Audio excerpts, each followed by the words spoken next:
documenting, well, this would be the second video for February 17th, 2022. This is more afternoon lemonade. As you can see, I already had my special coffee. It's the hit or miss coffee. I will name what I had done accidentally. Okay, we have windows open. Okay. 2 servings of the soy milk powder this morning, where I had to increase the amount of coffee that I would normally use, which was usually around 1 level tablespoon of freeze-dried, non-decaffeinated, fair trade coffee. I'd increase it by a third more of that measurement, about a teaspoon extra. In addition to approximately 2 level tablespoons of organic raw vegan cane sugar, in addition to a level teaspoon of that. Yeah, so that's why I call it a hit or miss. Hit or miss soy milk coffee. That'd be, at first I was going to call it the deluxe, but then I was describing it better, how it was it produces mild euphoria, I believe. Yes, that with those measurements. Oh yeah, and the amount of water I used was let's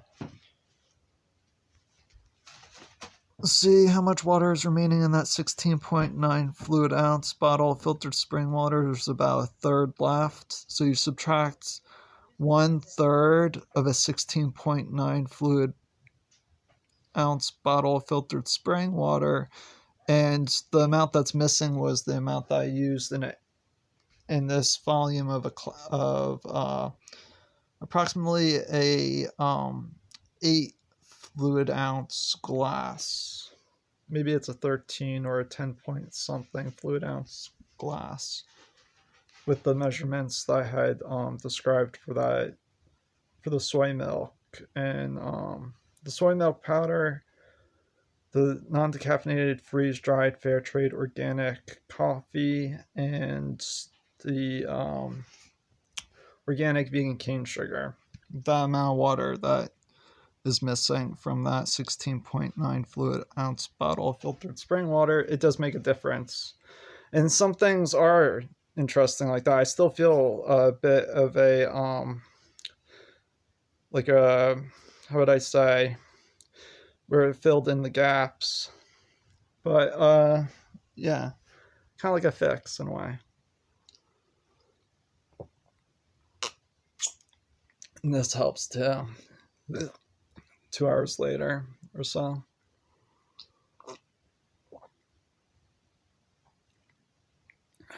It's a seedless lemon that I had. It's about a medium to large seedless lemon. About 3 level tablespoons of the raw vegan cane sugar, and 1 16.9 fluid ounce bottle of filtered spring water.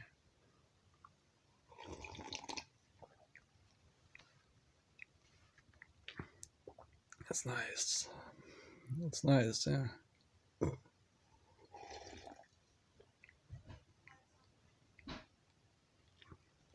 This is more hydrating. But the other, I would describe triggering some neurotransmitters.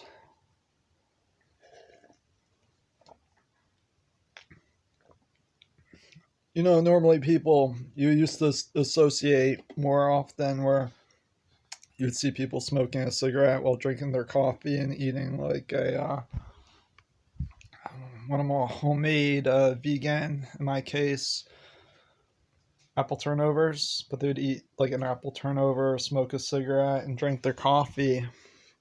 But the combination of the two today worked well, and that hit or miss worked. It may only have that same type of neurotransmitter type behavior with the vegan apple turnover, because the coconut oil has a natural source of iodine in it. which, and I have a thyroid issue, so I that would be more like a nutritional supplement that my body may have needed to feel good. So, anyways, yeah, I have hypothyroidism. So it's an underactive thyroid. Normally, people who are 50 and older end up with hypothyroidism. I mean, if they end up with hypothyroidism, chances are they're 50 and older.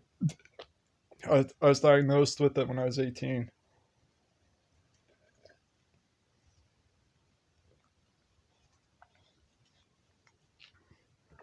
Maybe genetic too, because my grandfather had it, and he wasn't diagnosed until he was a senior citizen. And it's called Hashimoto's thyroiditis, or yeah, something like that. It's a thyroid disease or something. And I do take a medication or a supplement to help with the conversion of, let's say, or production of thyroid stimulating hormone in the brain. Yeah. So, but depending on what I eat, and sometimes like the coconut oil that I used in the vegan apple turnovers, in addition, well, that last night I noticed without the caffeine from the coffee, which I had maybe yesterday at noontime, something like that. I had less caffeine yesterday than today, but last night I had two of these apple turnovers, or after the first one even. Whereas if I did not include the coconut oil, and if I had baked apples in general, I would normally get really drowsy. Like if when I drink, let's say a Martinelli's, after two of them, I get drowsy. Or if I eat something with a cider vinegar, I sometimes get drowsy because of the magnesium content in those from the apples, because their apple products are high in magnesium. But the coconut oil in here must have been the ingredient that I can only pick out of the list of ingredients that I had used in combination with the apples that had the counteract effect. And iodide does cause is found in coconut oil, and it does increase energy. Iodide, and I've noticed that other times when I've included coconut oil in my food, even if it didn't include, let's say, something that would cause drowsiness like the apples, I would have a spike in energy levels. So it's not like caffeine. It's not it's not mentally energizing, but it's like it causes wakefulness, I believe, or one could stay awake longer and not have a grogginess the following day. So it's good. And it's not good to overdo it though, but I want to use the heaping tablespoon to make a batch of 5 of these. So,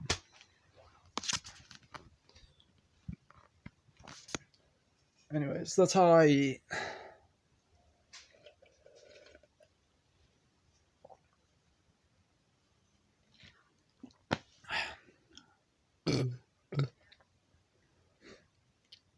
I may be a little B6 dependent. I may have a vitamin B6 dependency.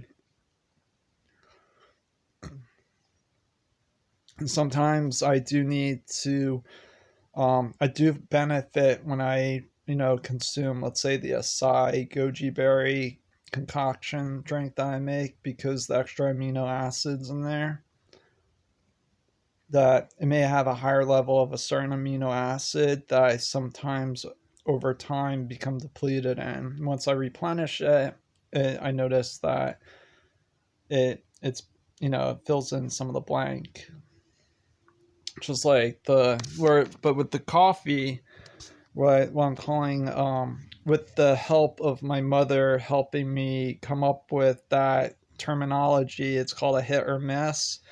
And yeah, I was talking about how, like, yesterday I was telling her, I was referring back to something I was recording yesterday,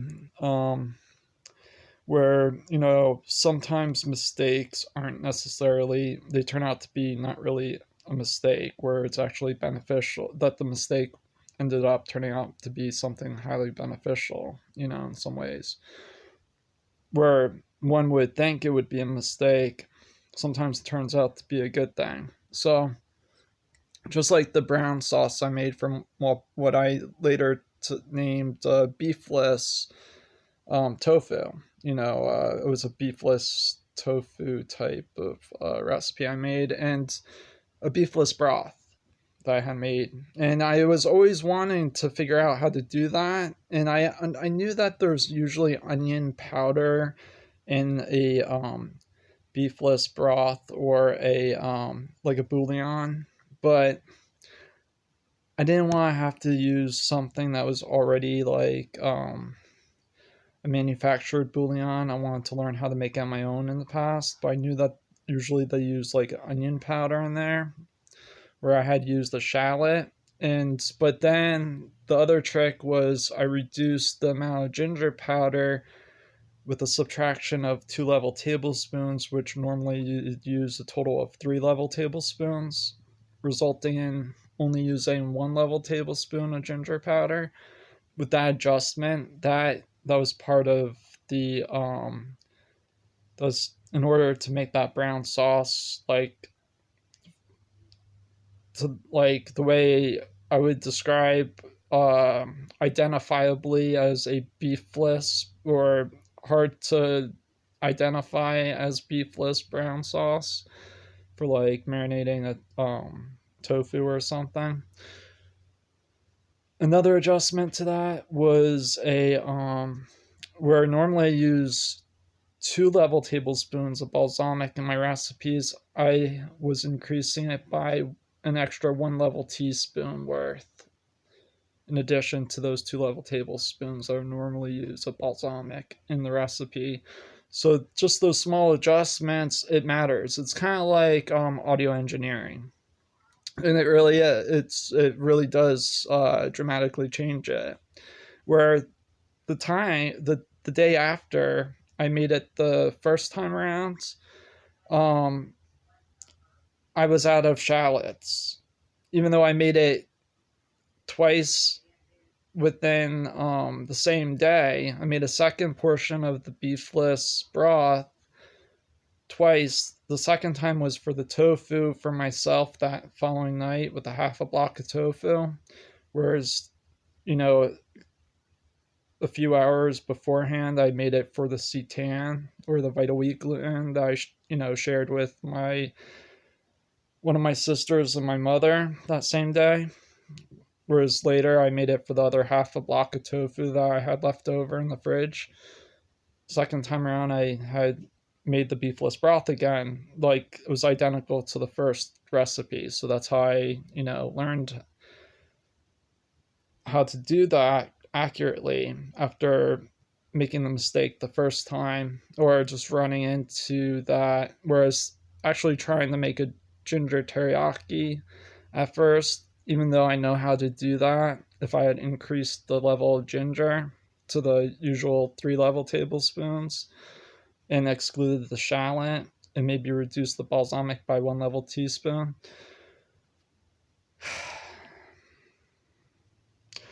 but the following day, the differentiation was I was out of shallots. So I made the same recipe but without the shallot, and it you could tell it tasted more like a ginger teriyaki than the beefless broth. So that's just like the hit or miss. When I was discussing with my mother that connection with the way I made the coffee accidentally today, it turned out to be like perfect. So I'm going to have to try to use those measurements as I described in the beginning of this video, 10 seconds, 15 seconds, and I'll be out of time.